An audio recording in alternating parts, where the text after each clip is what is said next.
खबर नंबर 1 करमंडल दुर्घटना को पूरीला वर्षे जून 2 शुक्रवार समय पाखापाखि 7टा खबर आसिला करमंडल एक्सप्रेस धक्का बाहानगारे शताब्दीर बड़ रेल दुर्घटना केही किछि बुझिबा आगरु सामना सामनी धक्का होइतिला दुईटी एक्सप्रेस आउ एक मालवाही ट्रेन आउ एथिरे 296 जनक मृत्यु होइतिबा बेले 900 रु अधिक यात्री एही भयंकर दुर्घटना आहत होइतिले। शताब्दीर सबुठारु बड़ ट्रेन दुर्घटना भाबे देशकू दहलाई देइथिला बाहानगा ठारे होइतिबा करमंडलर करुण दुर्घटना। करमंडलर से करुण कहानी को आज को ठीक वर्षे पूरीची हेले से भयंकर दुर्घटना मने पड़गले छाती थरी उठुची हाथगोड़ निस्तेज हो पड़ुची। किए जानिथिला से दिनर से शुक्रवार अनेकंक पई शेष शुक्रवार पालटी जीव।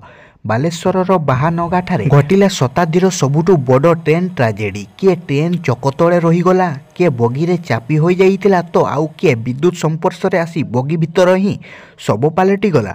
बाहानगारे मुहांमुही धक्का होइतिला करमंडल एक्सप्रेस सह बेंगलुरु हावड़ा सुपरफास्ट एक्सप्रेस। देखु देखु बढ़ी चलिला मृतकों संख्या। अंधकार भितरे बड़ रेस्क्यू ऑपरेशन पाई समय गड़ी चलिला।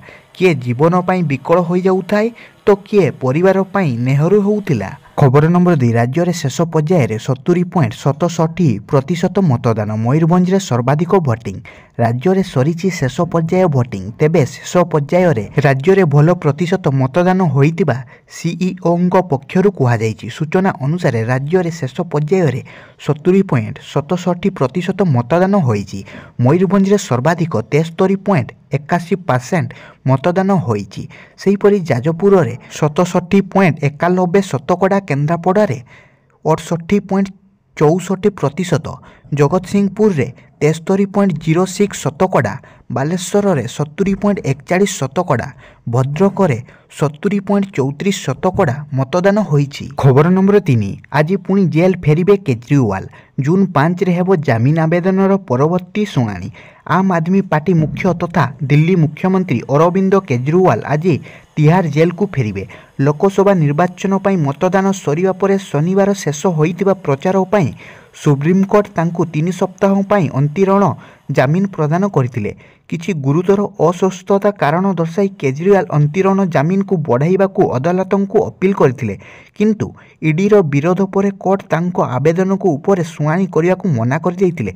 एही आवेदन आसंता 5 तारिख रे हेबो बोली कोर्ट कहिसंती। खबर नंबर 4 पुरी बाण विस्फोरण घटना मृतकों संख्या 9 को वृद्धि। पुरी बाण विस्फोरण घटना नरेंद्र पुष्परणी रे महाप्रभु को नीति चलुवा बेले बाण विस्फोरण घटना रे चिकित्साधीन अवस्था सकाळे 8 जनक मृत्यु होइतिबा बेले वर्तमान आउ जनक चिकित्साधीन अवस्था मृत्यु घटी।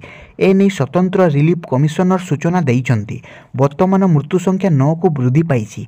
एही घटना रे आहत होइतिबा अनेक व्यक्ति वर्तमान चिकित्साधीन अवस्था रहिछंती। एथिसह सरकार स्थिति उपरे नजर रखुवा कहुछि। सेहीपरि मृतकों परिवार लोकंकु 4 लाख टंका प्रदान करा जाइछि। एथिरे प्राय 40 जन आहत होइतिले। जेउ मानकर स्थिति गंभीर थिला से मानंकु कटक बड़ मेडिकल को स्थानांतर करा जाइतिला। सामान्य आहत थिबा लोकंकु पूरी बड़ मेडिकल चिकित्सा जगाई दिया जाइतिला।